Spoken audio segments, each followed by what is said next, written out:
Thank you again for joining us on another Friday morning for our non-credit strategies at work operational meeting.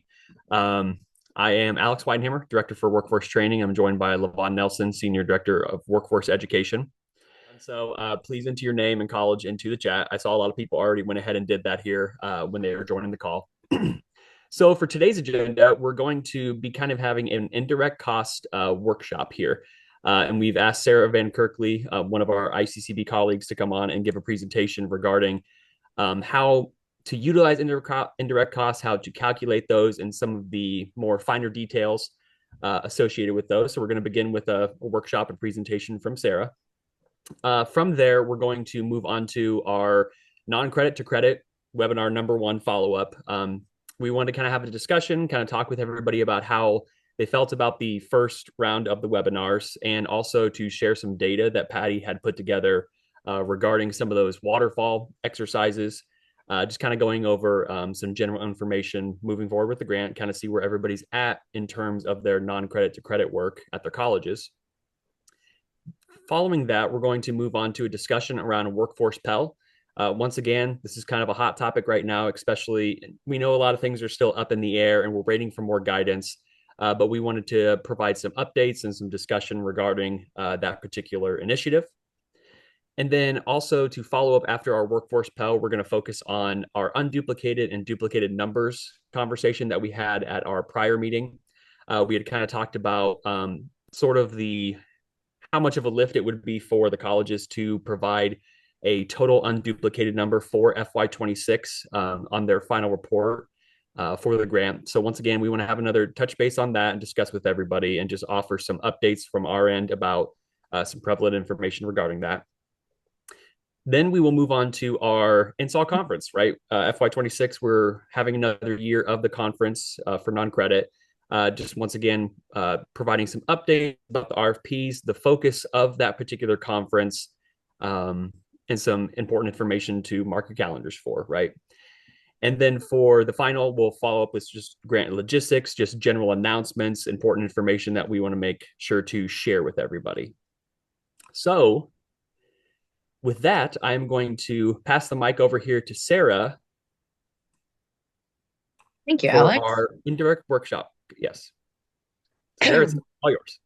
Thanks, Alex. I appreciate you inviting me to the call. I know indirect costs can be confusing to calculate, but I have created a tool, which I'll share at the end of this, to try to clear the water, if you will, and make things a little less murky when it comes to calculating indirect costs correctly. So go ahead and change slides. This is the process for determining the proportion of an organization or grantee's costs that are administrative in a reasonable manner. And what it allows grantees to do is sort of cover some of the overhead involved that are not necessarily a direct expense of the grant program. Slide. So there are two different sort of frameworks for calculating indirect costs. One is a NICRA, or negotiated indirect cost rate. Those are usually a little bit higher in percentage, but limited to fewer categories. So instead of that 15% that we see in de minimis, sometimes they're 20. I've seen it as high as 60%, but often limited in the categories, fewer than the de minimis categories would be, such as just personnel or often personnel and fringe. Occasionally, a grantee will be able to negotiate modified total direct costs categories and a higher percentage on all of those categories than 15. But that's something that you do have to negotiate with the federal government. And the de minimis rate changed in fiscal year 24 from 10% to 15% in fiscal year 25. And there's some grantees who have just grandfathered that 10% rate in on MTDCs, and that is okay. But I just wanted to mention that that rate did change. So you can take more than the 10% de minimis now on awards that began in FY25 or beyond. That's now 15%. And those elections are made annually in the GATA system of their allowable indirect cost rate, and it's effective until their next annual update. If for some reason a grantee has not been able to get their current annual indirect cost rate updated in GATA, then what we do is grandfather whatever rate is currently in the GATA system. Slide.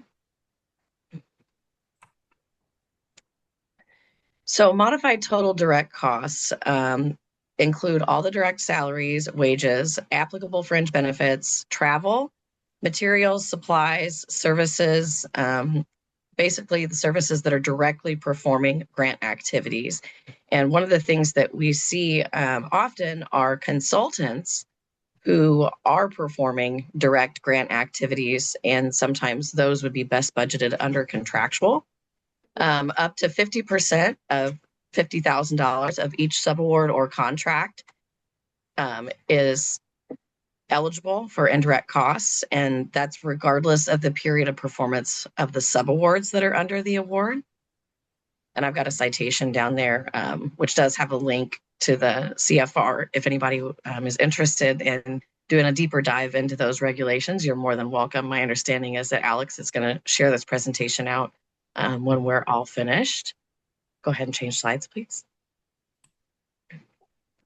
So let's talk for a second about what is excluded from the base when we're calculating indirect cost, or what MTDCs are not included. Equipment is never included. Of course, this is a great place for me to remind you that that threshold for what should be included in the equipment category has changed from $5,000 to $10,000.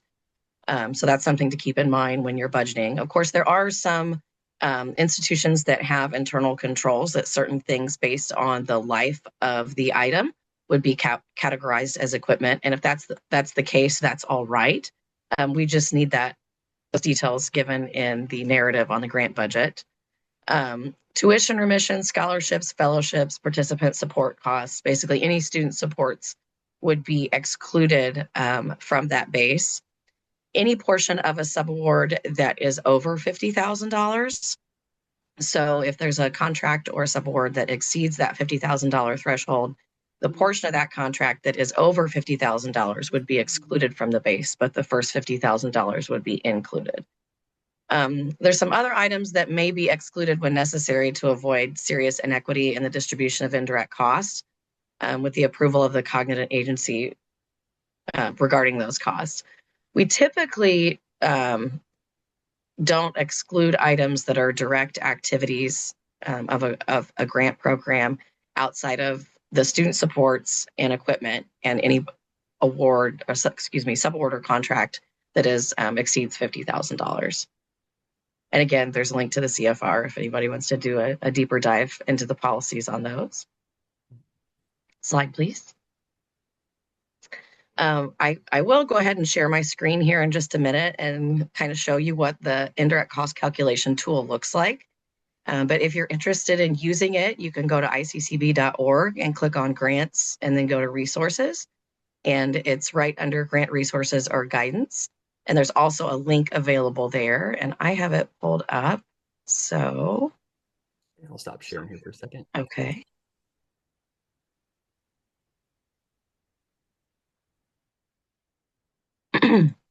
Replace current share. There we go. Okay, so when you open the tool, is it sharing? Can everybody see it? Yes. Okay, thank you. When you open the tool, there's some instructions at the front on this sort of cover page, if you will. And then there are different tabs sort of based off of, what your indirect cost rate for your institution might be. And this doesn't necessarily cover all NCRAs. It's just the three that I see most common. So if you have a NCRA that is different from this and you'd like for me to alter one of these tabs to work with your NCRA, just let me know. That's something I should be able to do in less than 15 minutes. But this is what the de minimis tab looks like. And you'll notice that it says, please complete the green area in column B by adding amounts for each category in the budget. So only these areas that are supposed to be in the base in green are going to calculate to this field right here. And then the rate's going to be applied to that field, and you'll get a maximum allowable right here. I'm not going to get into caps on this call because non-credit does not have caps, but there is also a way to include caps here so that if you would like to, you can use your rate up to the cap on award. The rate applies to the applicable categories, and then a cap applies to a total award. And then there's some other tabs on here. For instance, if you have a NCRA that's just on personnel, this will calculate that based on that one category. And you would enter whatever your NCRA is, anywhere from that 20 to 50% that I've seen on personnel right here in this category. And then it would tell you what your maximum allowable rate would be. And again, if you are calculating an award with a cap, there's a spot to do that down here as well, but non-credit does not have caps. Same thing with this tab, just with personnel and fringe. And then occasionally we will see a grantee who has a NCRA that's on modified total direct costs. Those are usually the lower percentage NCRAs. And of course, there are some grantees who completely waive indirect costs in the GATA system. I will caution you that if you do that, you will not be eligible to take indirect cost on any award. And then just in case somebody has an FY24 budget that they want to run through and see what their de minimis would have been under those awards, we've included one of those tabs at the end. And then I will stop sharing and open the floor up for questions if anybody has questions about indirect costs.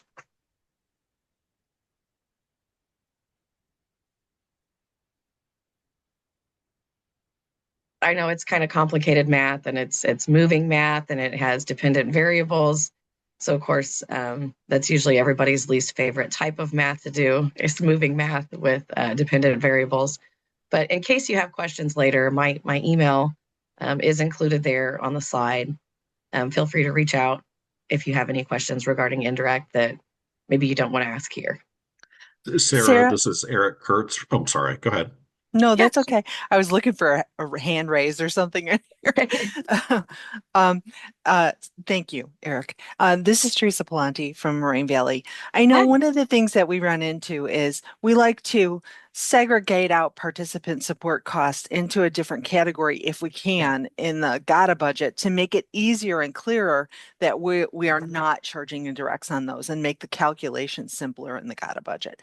And on various budgets, we've been told to put it, the participant support, we had for years put it in PATH in grant specific line item. Then we were told, no, take it out of there or put it in supplies or miscellaneous or somewhere else. And so I just wanted to bring that up that, gee, if we could use that grant specific line item tab, that would make our lives so much easier in doing the indirect calculation on the GATA budget.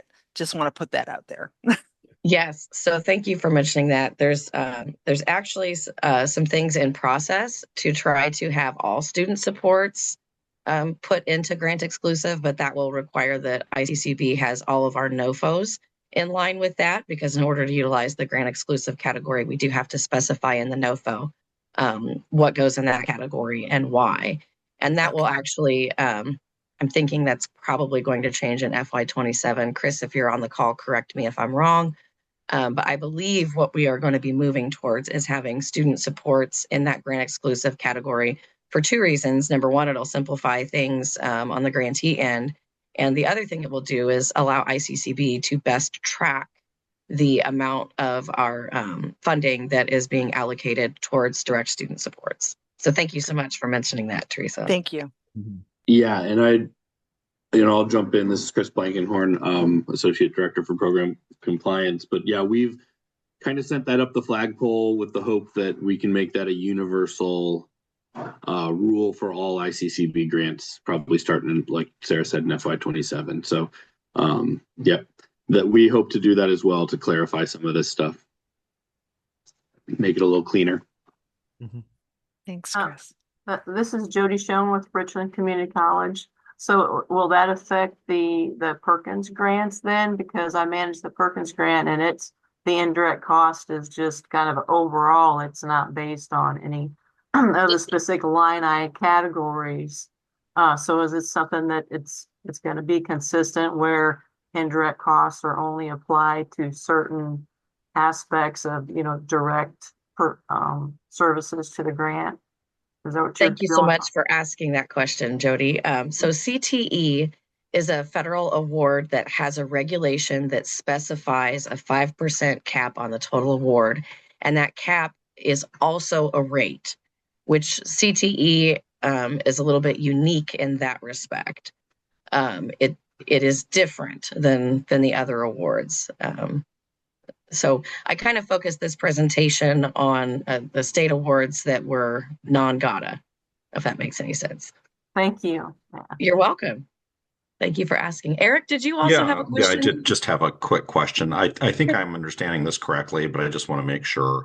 So we started out the 2025 grant with the 10% de minimis. In the 2016 grant application, we used the 15%.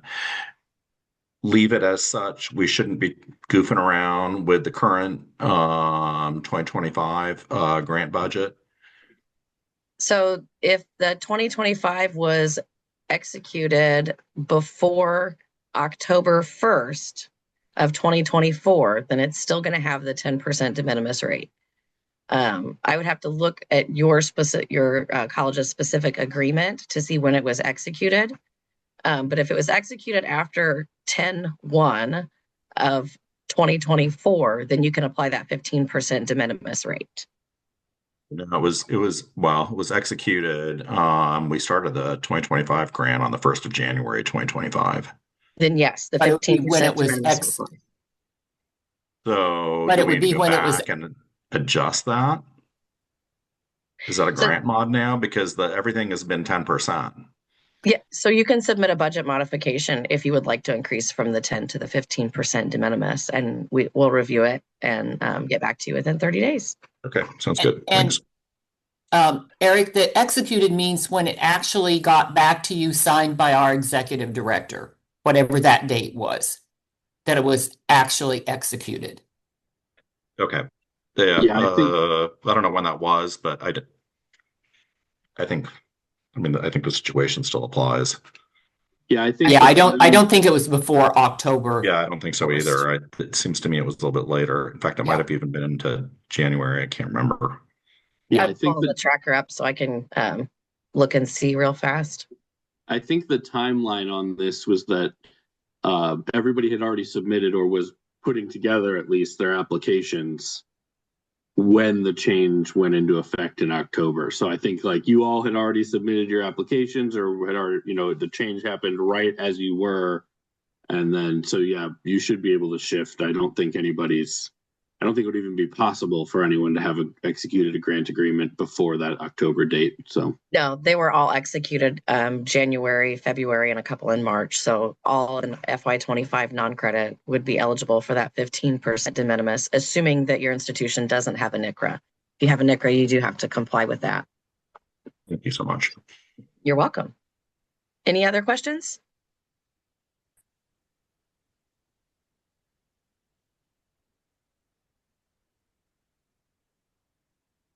All right. Well, like I said, my email is there. If anybody else has any other questions, feel free to send an email if you have any questions about indirect costs. Thank you, Alex. I appreciate it. And remember, there's no cap.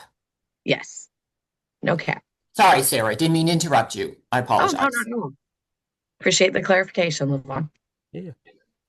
All right. Well, thank you, Sarah, and Chris also for jumping in there. So I think these are a lot of valuable tools when it comes to indirect costs. And like Sarah mentioned, I'm going to be sharing these slides afterwards. So you'll have Sarah's contact information and then also a link to our indirect cost calculation tool, which I thought that was pretty amazing, actually, that tool. I've never actually seen that. So thank you for sharing once again. And also, I mean, if anybody is not on the call today, who's maybe your fiscal staff who you think could benefit from this this tool and also this conversation, we'll be sharing the webinar recording as well moving forward. Okay, so with that, here, I'm going to minimize our faces here so we can see a little bit better. So we had our first non-credit to credit webinar earlier this week. Patty did a fantastic job of outlining the framework that we're going to be using for kind of helping all the colleges reinforce their work that they're doing with their non-credit to credit transition work for the FY26 grant.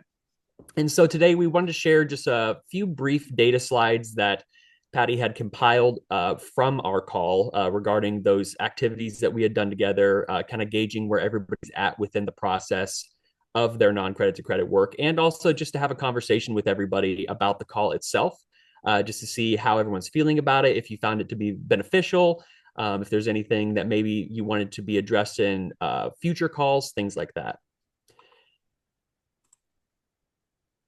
Okay, so I can't remember exactly the exact number of how many we had on the call for that webinar. I think it was about 65 to 70 people were attending, all representing the community colleges for the NSAW grant. So from Patty's initial sort of waterfall activity where she had everybody respond with where they were at for their institution when it comes to the starting point for their non-credit credit transition work, you can see here she compiled some data slides to kind of show what's the overall landscape look like when it comes to this process. And as you can see here, when it comes to which activity best representing the starting point for your institution, a majority of the colleges noted that they're still working out on trying to figure out that starting point, right? So where exactly do they begin with their non-credit to credit transition work? And then also for following up on that, a lot of the colleges also noted that they're still developing those bridge tools to award for credit, and then so on and so forth for those particular points of data. One thing that we noted with the FY26 applications, and just over the years since FY24, that a lot of the transition work that all of you are doing at the colleges has become a lot stronger, as we noted on our applications. A lot of programs are starting to identify those particular programs or pathways from your non-credit to credit work or your non-credit work that you're doing for the grant moving into the credit side of the house, right? So that's just one thing that we've noted is that over the years, this is continuing to kind of be like snowball and to become stronger as years go by. So for the second point, Patty had sort of tried to get a lay of the land of which activities colleges have been using to support transition work at their institutions.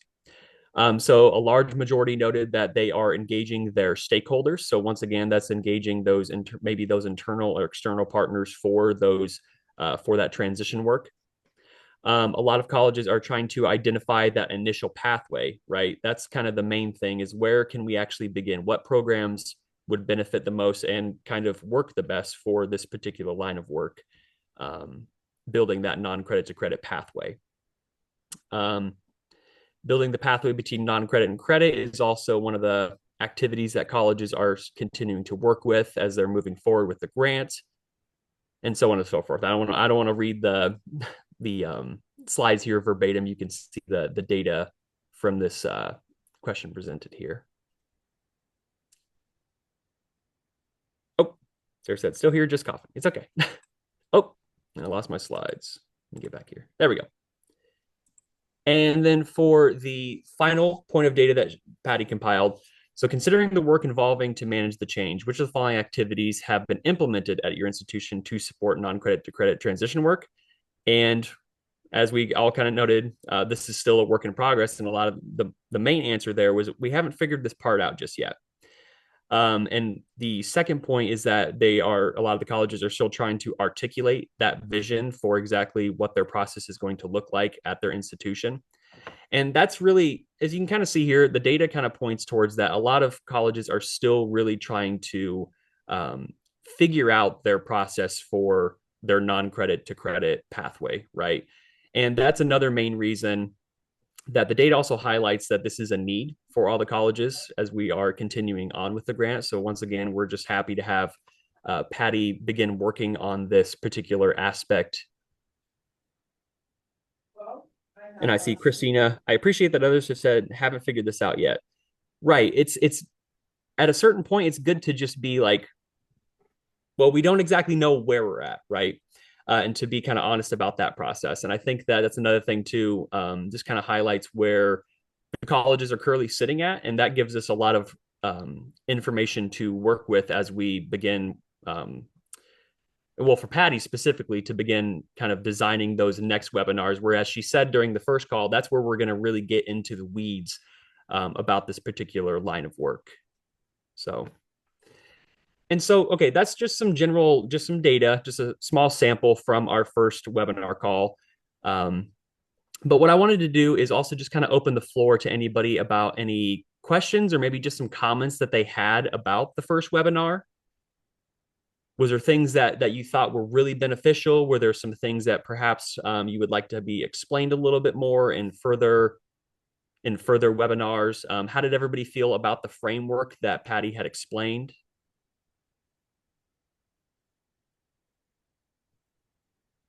You can either type in the chat or you can unmute yourself or. This is Eric again. So I thought that time was hugely helpful. I have, Zippo experience with um, non-credit to credit.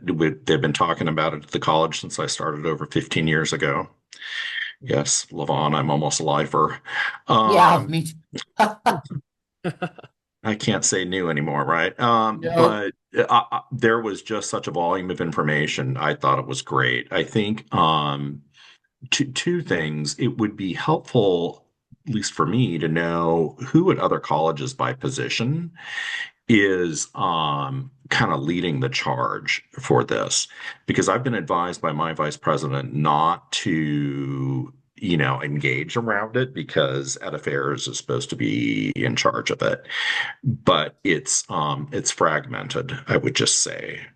Um, so there's kind of pockets of things happening here, there, and everywhere, and I'm not willing to step completely away from it because, primarily because of the NSAW grant and the need to, know sort of how this is working. So if that information could be shared out, that would be lovely. Maybe I'm alone in that. I have no idea. The second thing is What, Eric, what information specifically? who by position or title at colleges is leading the charge or is responsible for the non-credit to credit or credit for prior learning. Who's in charge of that? Just so I can go back to my VP and the VP of Ed Affairs and say, hey, here's what other colleges are doing. Here's who's in charge. Is that where we are or not, or could it be? I have to gently encourage. I can't really push that one. But that would be helpful. The other thing is we're using Amatrol training under the grant, and it is exactly the same as the credit training. And so consequently, the path to credit for prior learning is the easy button.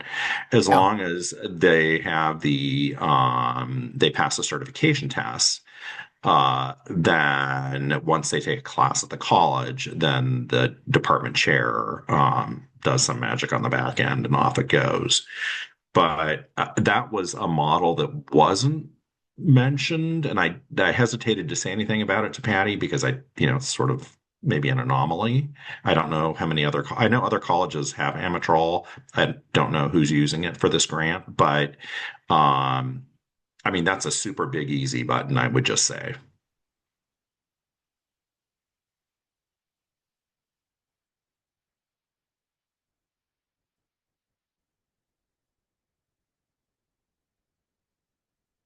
I guess my comments were so riveting that Levon left the room.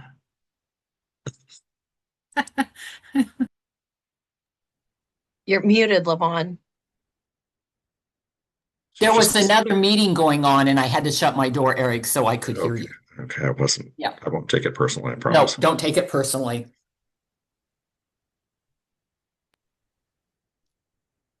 And then here in the chat, I'll read this real quick. Bonnie, she said that at our college, we submit our course information to our curriculum committee.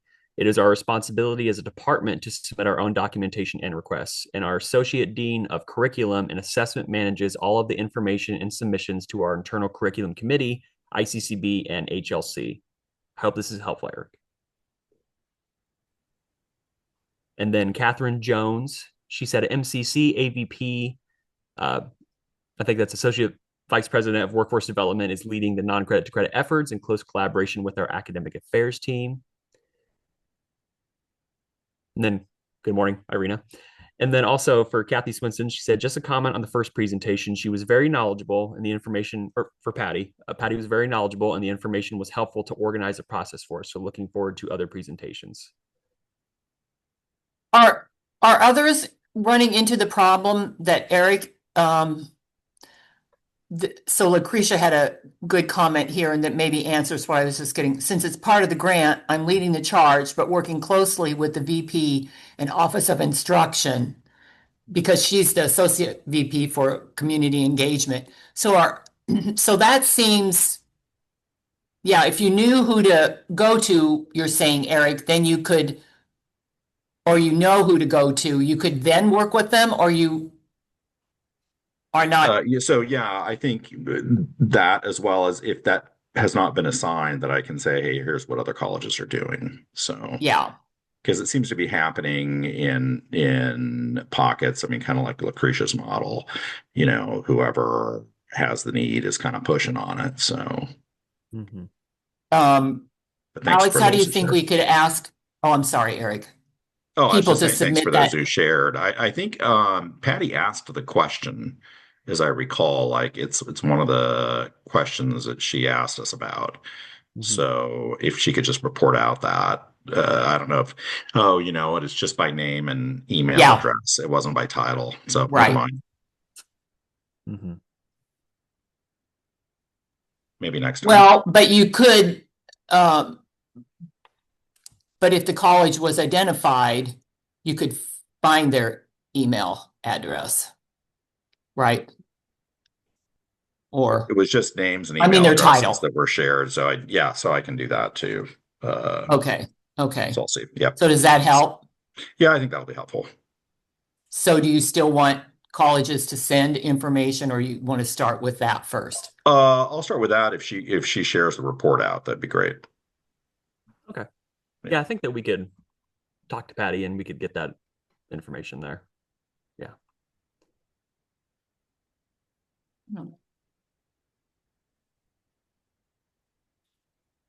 Okay. Well, we're going for that. So thank you all for your comments on that. Is there any other comments or, okay, we have a comment from Teresa Planty. At MVCC, our non-credit efforts are under corporate, community, and continuing education workforce department. 2 individuals have been involved in managing the NSAW grant activities. We've been coordinating with the CTE dean and having the credit faculty develop the non-credit course and incorporate a prior learning assessment at the end of the program to articulate to the credit course/program.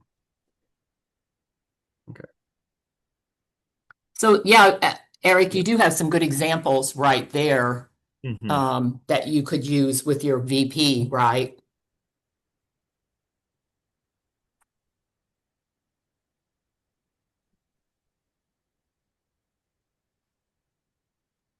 I was shaking my head. I'm sure. I don't know if that translated, but yes, thank you. Okay. Is anyone else having that same problem where you are having? I would say that I'm over here at Heartland Community College. My Heartland Community College has divided continuing ed and non-credit into our own standalone department. Career Technical Education is its own standalone department affiliated with the credit side. And so when I got here around 2019, short-term work-ready programs were rehoused from non-credit to credit for all the right reasons, for stackable credentials and all the other cool stuff happening in the world at that time. And so we don't have any readily in our laps accessible non-credit to credit pathways. So the prior learning assessment process really has been our primary. But with every year of the grant and a new grant application, and not saying continue as a verb, we are looking to keep exploring and adapting what this could mean for continuing to have some kind of bridge from the non-credit folks in our community to the credit side. But I would just say, I think the folks at ICCB have been really patient and approachable about our exploration. I think it's great to have these resources being shared. I like the conference that's coming up in February. So to your point, Eric, I could see, I've only been here 6.5 years, but I'm sure this has been true for many years, like you have had 15. Like I could see this staying a struggle for the next few years. Like I could join you in the double digits in another couple of years. So I'm not sure there's any identifiable readily available, but I love the intellectual challenge of it because it does help remind the community of how you upskill, reskill, have more than one career without moving zip codes. And Bloomington Normal could really be a brain drain location, going north to Chicago, south to St. Louis. So I'm happy with the struggle when I'm not completely frustrated by the struggle, because, like I'm Gen X, I'm either fine or really annoyed, rolling my eyes a lot. So but it's a good challenge, and the grant really forces us to be accountable to the pursuit. So I do appreciate it. And I love to keep learning more, and I'm glad we're connecting as cross community colleges to keep learning more about how to do it right, or how to just do it at all. I'm not even worried about doing it right. I just want to do it.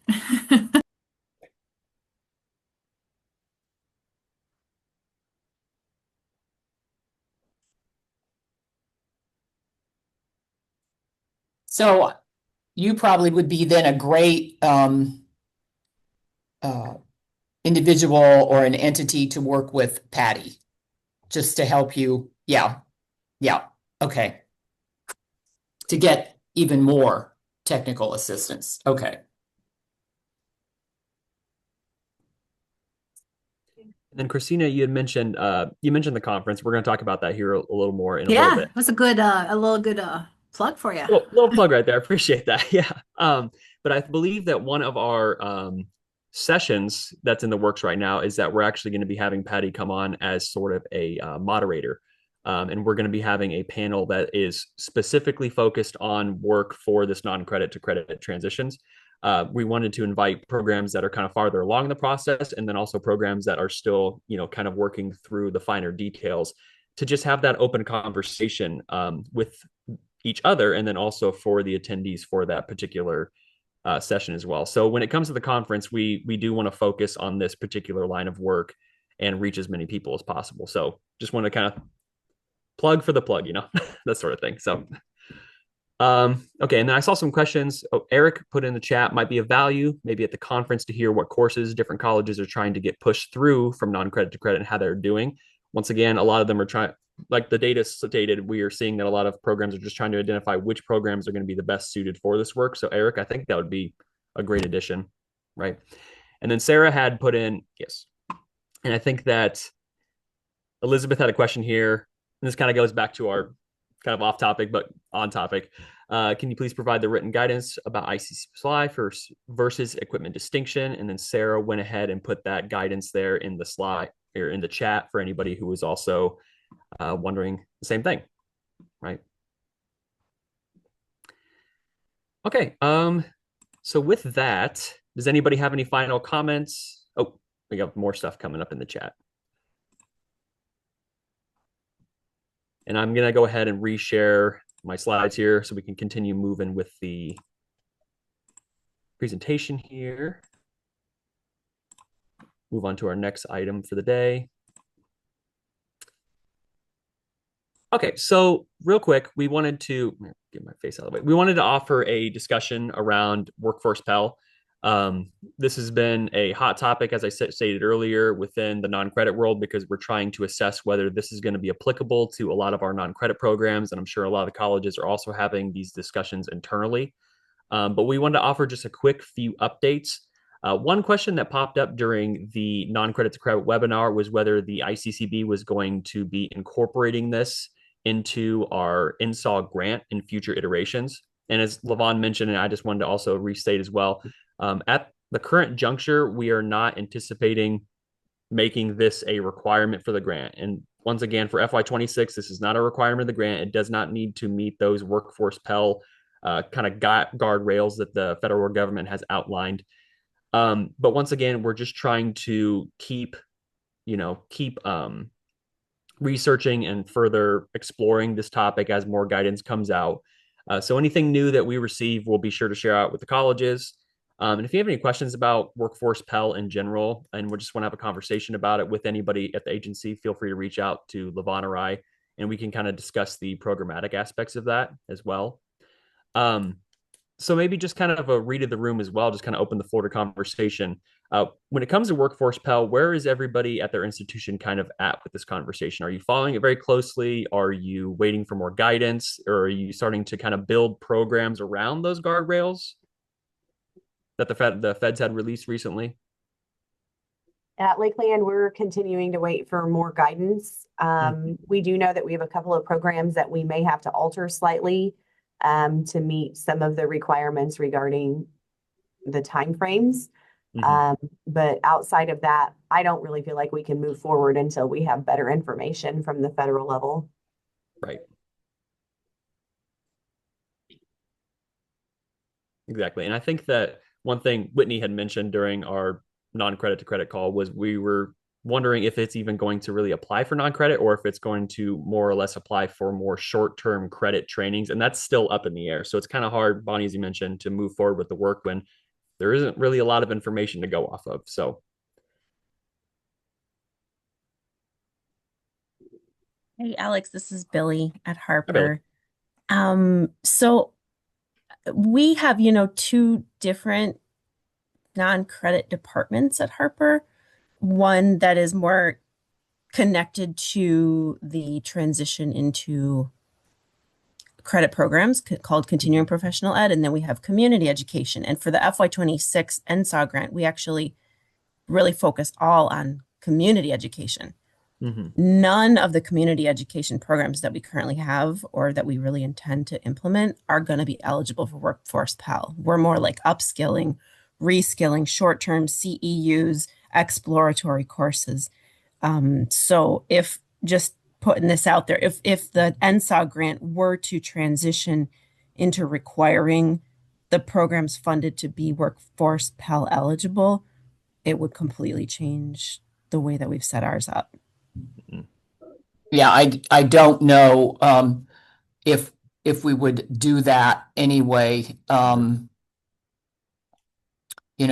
this point, until we know whether it's even going to be, but I wouldn't worry about that. Just make sure that what you're calling community, engage. What did you say? Community engagement? Community education. Community education. Just be careful.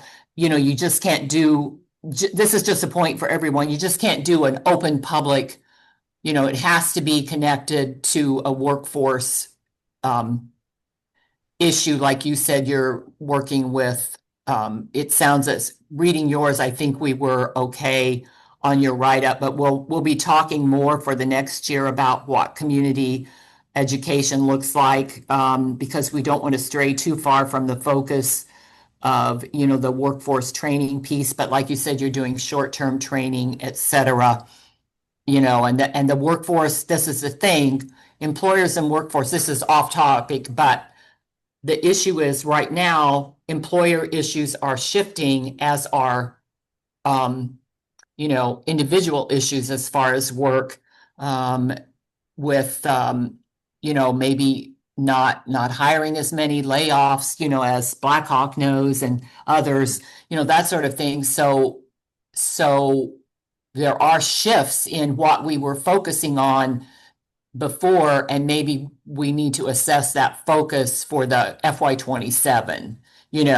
like if there is more of a need for people to get short-term training, then we'll discuss that, and we'll discuss that with you in upcoming meetings, what that could look like, changes or things you need to address based on the employment and workforce landscape. So that's all I was saying, that so there's nothing to worry about. Okay, awesome. Thank you. Yeah, and sorry just to clarify, community education, you're right. We do also offer things like personal enrichment, music, and language and stuff. None of that is funding, is being part of NSAW. It's only career training workforce solutions, correct? Okay.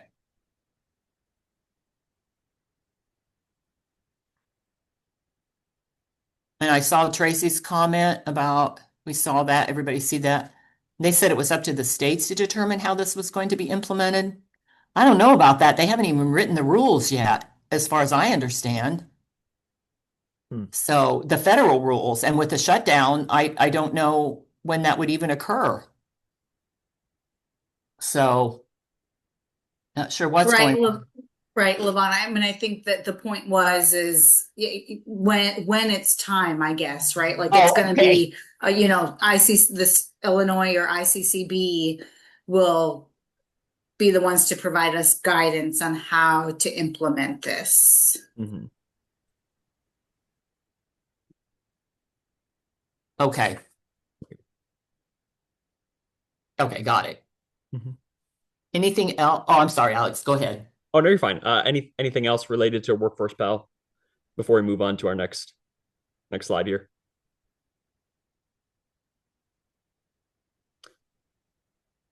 Okay, we'll keep going then.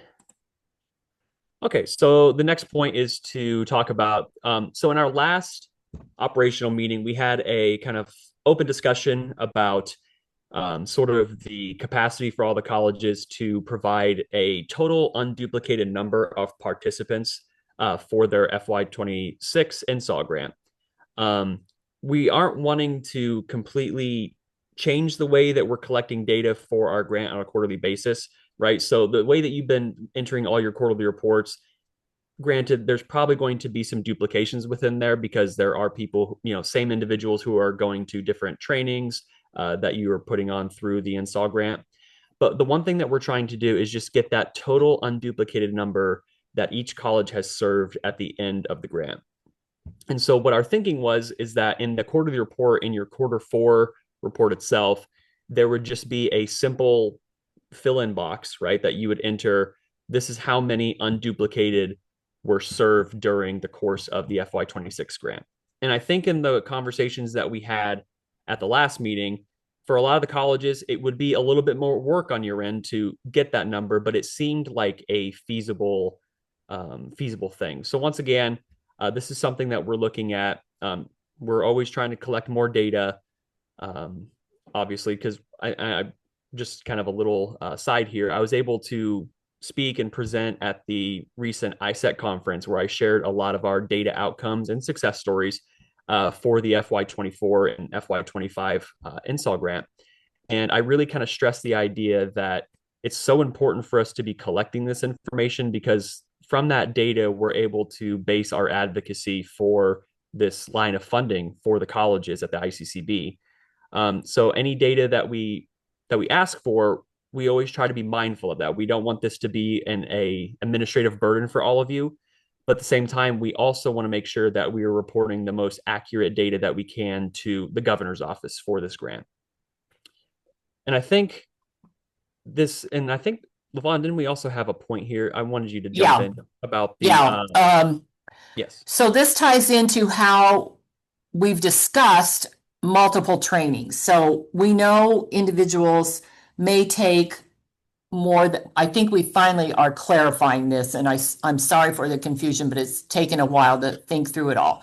So it's okay to have people in multiple trainings and count them in those multiple trainings. So when we were talking about counting a person only once, that's not entirely accurate. So if you have them, I think some of you gave the example of leadership training and you had five, let's say, for example, you had 5 separate components that they could take them individually and get a certificate or a certificate of completion for each one.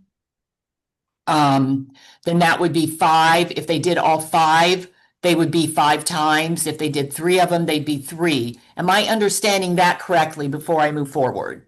That's part of what the issue was, right? About counting? Yes. Okay. Was that you, Lucretia? Yes, it was. Oh, yeah, that was me. Lucretia. Sorry about that. Okay. No, that's all right. So, okay. So that is the issue. So that's why we're trying to get unduplicated because we know you have to be able to count how many people are in each session or in each training. So the way that we can keep doing that and you can count them all and still get unduplicated, excuse me, is just giving us that unduplicated at the end of the year, and you can continue to do what you have been doing, like the leadership. You know, if they're three, they take three of them and they each have their own distinct certificate, you know, that sort of thing, then you can, you know, count that person 3 times. If they do all 5 and they're standalone, you could count them 5. I think that's what the issue has been. So those would be duplicated numbers. And we would understand that. We do understand that. As you know, we had almost 10,000 duplicated students in FY24. Now, what we don't know is, you know, how many of those were actually unduplicated. So we won't know that until we do FY26. And then somebody else had another question. Okay, semester trainings usually overlap quarters, so it's not always clear whether to count individuals as enrolled each quarter or in one quarter, then completed in another. In the job form, there isn't always space for a narrative to explain what the number represents. That's a very good point. Thank you, yes. Teresa. So someone needs to give me an example, because if you've got them in one quarter and they're continuing to the next quarter and it's one training, like let's say it's something that would have multiple, maybe would have, oh no, that doesn't work either. I need an example from someone. Example. Okay. So with the Amatrol training, part of it's self-paced and they do it on their own, and then they show up to our lab. They're supposed to show up once a week for a couple hours to demonstrate their skill and be moved along, approved to move into the next module or modules. But they are typically given about as long as the grant is. So we try to get them to complete things in 3 or 4 months, but it always spills between quarters, always. There's a group of them. So I think not the workaround, but the solution might be just how many total students and you know, our butts and seats. That's the, you know, the technical terminology. And how many, you know, unduplicated. And if you want to go for completers or those in progress or whatever helps you get to what you need. But I've got people who've been in there since the beginning of the year, you know, trudging through things. And they may be in 2 different, you know, be taking 2 different classes, sometimes at the same time, sometimes one after the other. That's their choice. I know that's kind of an odd example. So if they're taking, so they could be taking like a pneumatics class and a hydraulics class, 2 different classes. They could be taking them at the same time because they're hybrids. You know, that's the flipped classroom. They do some of the training online, and then they come in to demonstrate their skills, and then they, you know, take the certification test at the end. But it's not uncommon for this stuff to spill across. I mean, it's just, you know, they need whatever time they need. Yeah. So are you saying then they take a test and they get one certification? Yes. In some cases, they're taking a couple certification tests because the class comes with two industry certifications. But you're talking about classes then. So each class doesn't have its own certification. Most of them do have at least one certification. Some have 2. But we're still going to just count the person, whether there's 2 certifications or 1, we're just counting them once. In Amatrol. Yeah. We're not coming back to you and saying, hey, they got 2 certifications. You know, it's 2 people. It's 1, because it's by the training. It's not by the certification. Okay. LaVon? Yes. This is Teresa. So this is a real common example when you're looking at the quarter that ends September 30th. You've had a semester that started in August. So those students started in August. They're enrolled in August. We count them in the report that's due 10/30 for the period through 9/30. And then we've got another period beginning 10/1 and ending in December. And those students are still enrolled, but they don't complete until December. So do we count them as the enrollment in the quarter report that ends 9/30 and in the quarter report that ends 12/30? They're going to be duplicated if we count them twice. So we're not always sure where to count them. So at the time we're reporting through 9/30, we count them. So when we were doing paper reports, spreadsheets or whatever, we could say in there, this includes. But on the jot form, there's no place to do that. So even for ourselves, we have to make note of what we counted where. And this happens in other grants as well. I thought on the jot form there was a box that you could put additional information. There is, and actually, I had a training where it overlapped between quarters. One, I'm not necessarily counting them in the job form yet. I'm not giving you the number served until the end.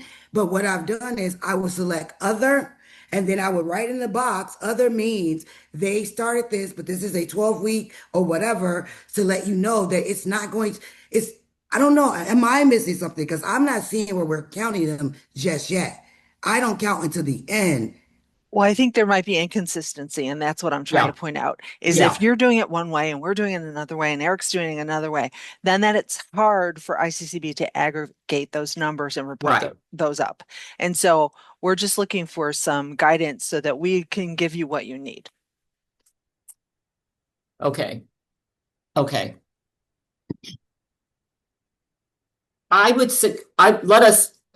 This takes us back to the drawing board. Okay. So my suggestion would be that for the rest of this year, you keep doing what you're doing. Let's not flip things midstream as far as how you're counting, but need to write in that, but to put into that narrative box, an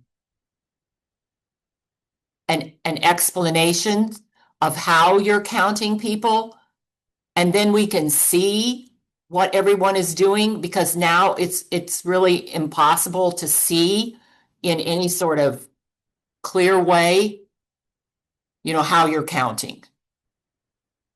Does that help or not?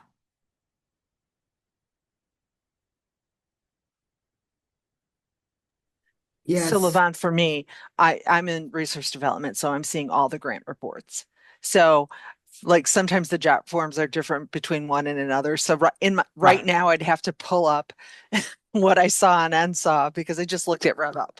But the problems are similar across the grants. And so when we would pull up the like a spreadsheet and put in the outcome numbers in there, I would just add a comment in the column next to it saying this includes, because for our own sanity, when we go back to look at it the next reporting period, we want to be consistent internally. But so with the JOT form, having the grant team do one thing and then share it with us, and then we're trying to figure out,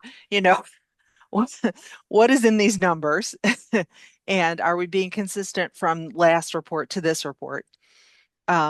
Because I understand that you need to aggregate your numbers and report up. And so we're trying to give you what you need, and we're trying to be consistent and helpful, but we're not always sure.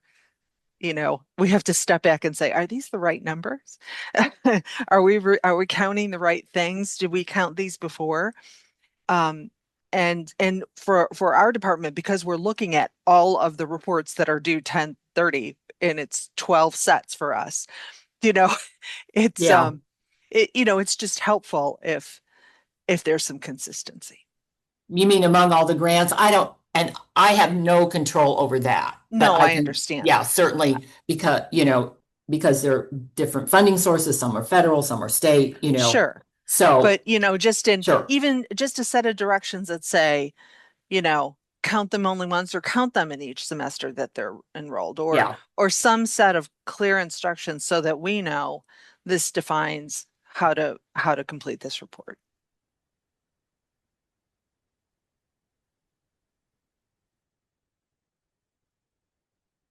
So the issue is students that carry over from semester to semester. Or even or from quarter to quarter, Okay. because especially that quarter, that fall semester, and counting them in, the quarter that ends 9:30 and the quarter that ends 12:30, there's duplication there. Not so much in spring, Okay. because that will have completed. Well, not by 4:30. Does everyone think there is a huge amount of duplication? This is Eilish from Oakton. I just completed ours for the third quarter, and I'm just looking at multi-quarter training. That's one of the columns that you answer the question for. And, Right. I say yes, but maybe there could be another line or something, or another column if these were counted in the previous quarter, something to just remind people not to add them in again, because I'm just trying to think what I did last year when it was multi-training. But I know this quarter we do have one that rolls over at this point. So I just don't know. And so whatever directions you want to give us for quarter four, when you send this out, maybe put a reminder if they were counted in quarter three, don't duplicate again, or whatever way people are doing it. It might help. Because you're just answering the questions, how many people received. I need to go back and look at the questions. Number of participants, so if you're already including that information, you don't want to add it again just because you're duplicating what you're doing. Okay. All right. So Eric brought up the idea of meeting at the conference, but to discuss this. But I'm wondering if maybe there are a few of you that would like to participate on a couple of virtual calls sooner than that, yet this year to discuss this. If you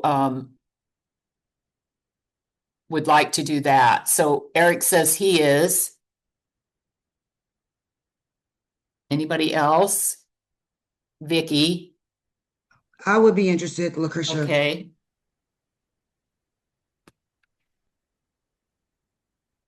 Try to get a representative sample if we can. Anybody else? Bill, Elish, are you, yes, okay. Be great to have somebody participate who feels like they're not duplicating. Yeah, and that was, that's very clear on that. Bonnie said she's not Yeah. duplicating much. Kish is not duplicating either. We're not Who? duplicating. Kishwaukee College, we're not duplicating. Okay. We're going to count them coming in the middle of it and on the way out, and another time just for good measure, I reckon.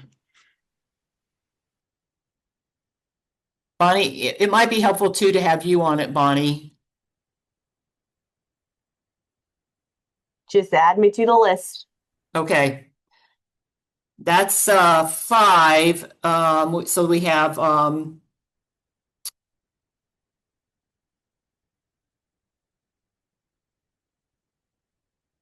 okay. Looks like there's 7. Oh, 7. I missed a couple people Looks then. like it's me, Vicky, Billy, Lucretia, Teresa, Eilish, and Bonnie. Oh, okay. I missed them. I'm sorry.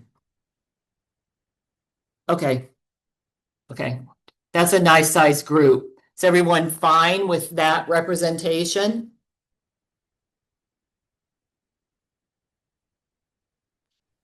I think the group is big enough to address the issue Okay. and small enough to pull everybody together, in a reasonable time.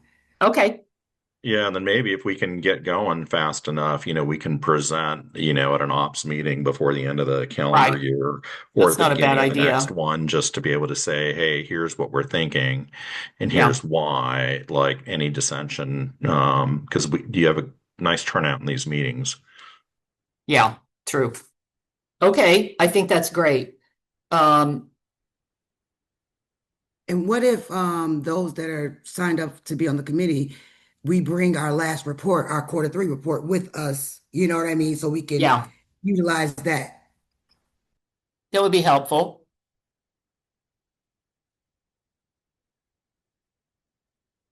So Carissa, are you saying yes to being on the group?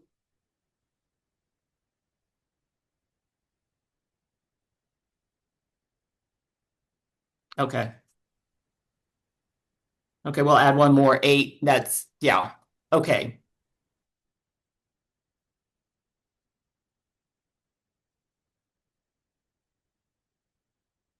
Oh, I see what, Carissa. Okay.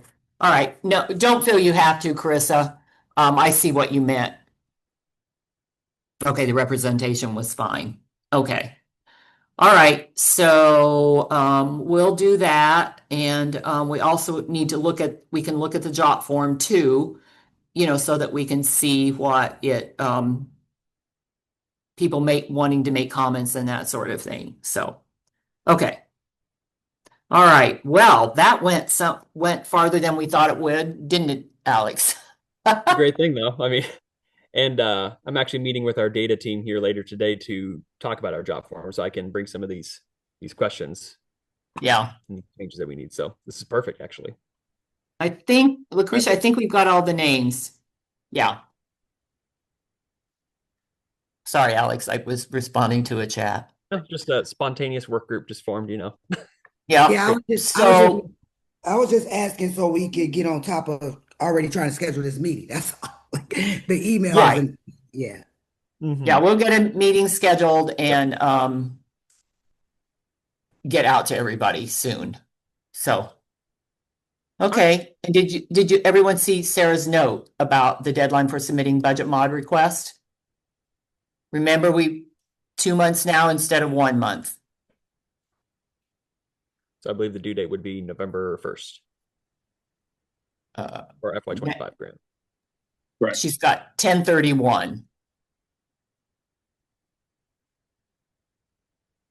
Okay. I mean, if anybody wants to submit a budget modification on a Saturday, they are more than welcome. Okay. Let's go ahead and wrap this up. Sure thing. Okay. I'll move over. All right. So Teresa, I'm not sure we can. That's a question to ask, but I think we are required to do quarterly reports. It is a legal requirement. Sarah, any insight from the fiscal side of the house on that? Compliance, Chris? Yes, we do need. Go ahead, Sarah. We do need quarterly fiscal reports, as long as the grant's active within the term. Right. There are some situations where funding doesn't arrive until after the first quarter, but I don't think that's the situation non-credit's going to be in for fiscal year 26. Okay. Is that a GOTA, excuse me, sorry, Sarah, is that a GOTA requirement or is it because it's written in the grant agreement? I'm just trying to think big picture here because obviously our department sees all of the reports and it's a lot every quarter for us. So and I assume it's the same for you, even more so. And so I thought, well, because I could see, even though we're doing regular, yeah, if you give them money up front, you can't see that we're spending it on federal grants. We do draw down so they can see that. But so certainly I can see the fiscal reports being required quarterly. A lot of times, especially in that first quarter, you're just gearing up. You've just got the grant agreement. You're just starting to get activities going. So just just a thought to put out there that, certainly you at ICCB have that many more times work to do. But it's a heavy hit for us every quarter because of the number, of state grants that we have. So just wanted to put that out there. So this is not a GATA regulated award, but for the GATA regulated awards, yes, we've got to have a financial report for each quarter that the grant's active. Yeah. Yeah, when you said it's mandated, I was thinking, is there any latitude in there? Just yeah, and we would follow for consistency's sake. We would require the same because we have other non-GATA grants, and we can't have two sets of, some are doing 6 months, some are doing 4 months, but 3 months. But it's thought-provoking, and so we can certainly, especially with the duplication question. Yeah, got it. Yeah. Thank you. Uh-huh. Billy, yes. Okay. All right. Okay. And just for consideration of time here, because I know we're getting close to being at our running over point. So for FY26, we want to encourage everybody to attend the FY26 NSAW conference. As many of you saw from the save the date or the RFP that had went out, our focus for this year is going to be demonstrating the value of non-credit programs. For a link to the RFP, if you're interested in presenting at our conference, and Brittany just went ahead and threw in the link to the website there in the chat as well.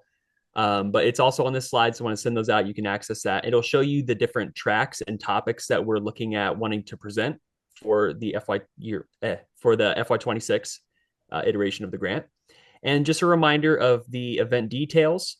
It's going to be on February 25th, 2026. It's going to be an in-person conference only, and we are planning on having it at the same location as we had last year in Normal, Illinois at the Marriott. A lot of people said that they liked the venue, and the only thing that was really kind of a hitch in that last year was the construction going on. So once again, we're excited for another year at the conference. We encourage everybody to begin forming those RFPs if you're wanting to, and looking forward to another year to get with you all again. Yeah. And can I throw something in, Alex? Of course. Yeah. It's really sort of an expectation that if you're getting the grant, at least one person, attends the conference from your, because the whole point is that you need to, it's not mandated. That is true. That would be kind of defeating the purpose, but it is highly encouraged because we noticed on many of the budgets, many of you did not even include travel for the conference. So that kind of got us to thinking, wait a minute, what's going on here? So that's really important. And then the other thing is on the RFP, it is up to you all to submit, the sessions, the presentations, because it's built around what all of you are doing. Now we'll have some other things built in. We'll probably have something again around ICAPs or apprenticeships or some sort of conversation, so about those connections,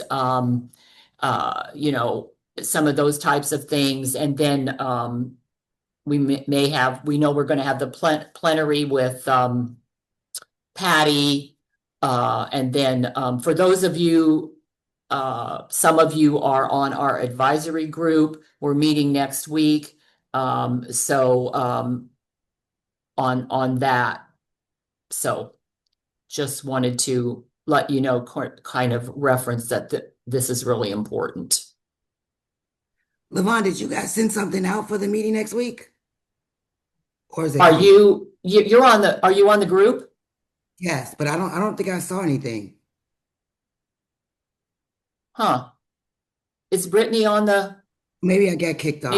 Maybe it didn't go out yet. I have it on my calendar. We'll just send it to you. Brittany, is Brittany on? If you can send it. I'm here, Okay. Amy is the creator of that, so Amy will have to send it when she gets back from vacation. Can you remind me, Lucretia, was that you that said? Yeah. Okay. Yeah, because I just looked and I don't see your email on there. So maybe that was just a misstep there. Were you on it this year, Lucretia? Were you on the first one? I was on the first one, so if I'm not on the second one, that's fine. I just thought it was a Okay, I don't think you were on this one because we were trying to bring in a different group of people. Perfect. Okay, all right. Mix it up so we get, yeah. Okay. Sorry, Alex. Nope, no problem at all. Go ahead. We'll go ahead and we will, if I can get my slides here. Oh, sorry, Jay. Come on, slides.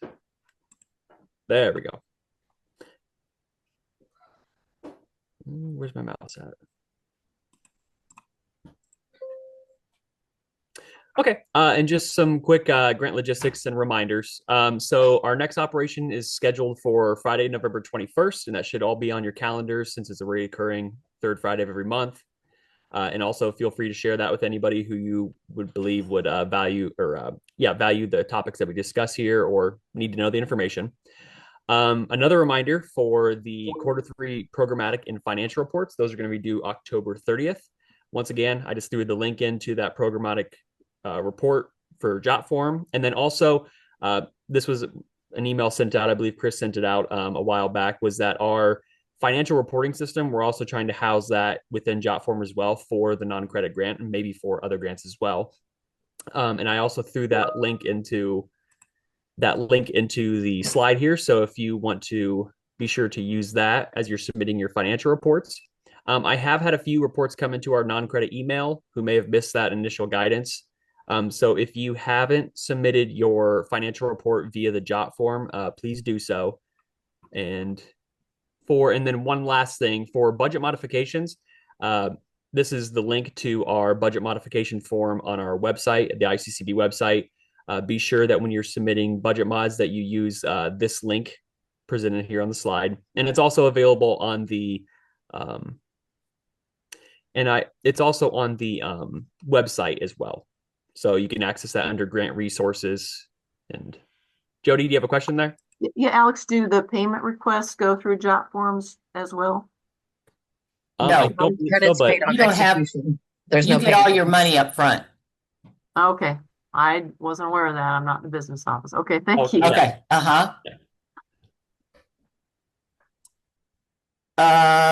when is the last day to submit a mod? 10/31.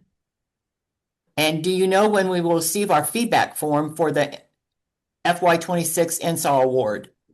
Yeah, so Catherine, on that, so we're also utilizing JotForm for that as well. The way it was set up was the feedback forms were meant to go out to the lead contact for each of the applications for the grant. So I will double check on yours to make sure it went to the correct email.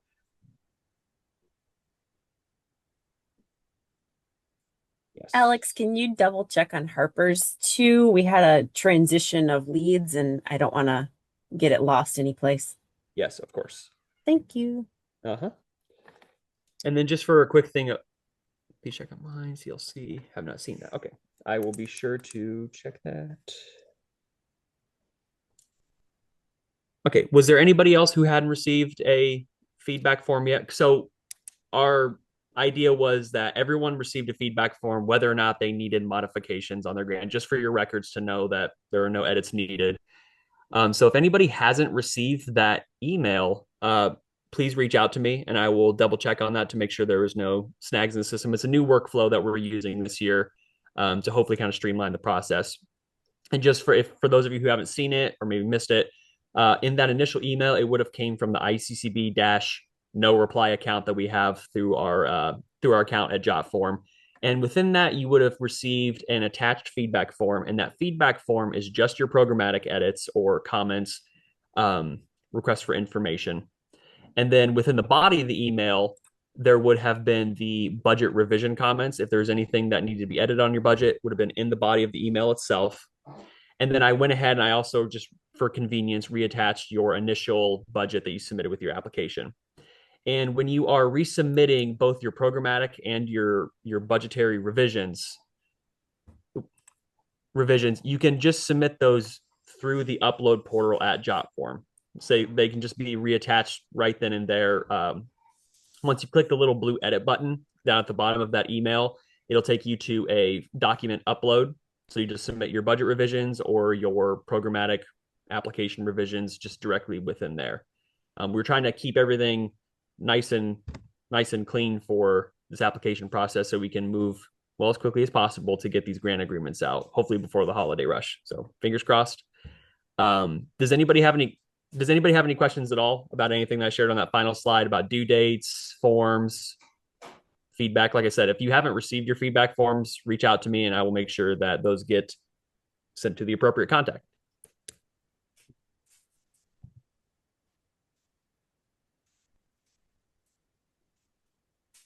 No. Okay, well, we are just about at time. So thank you all for joining us here today.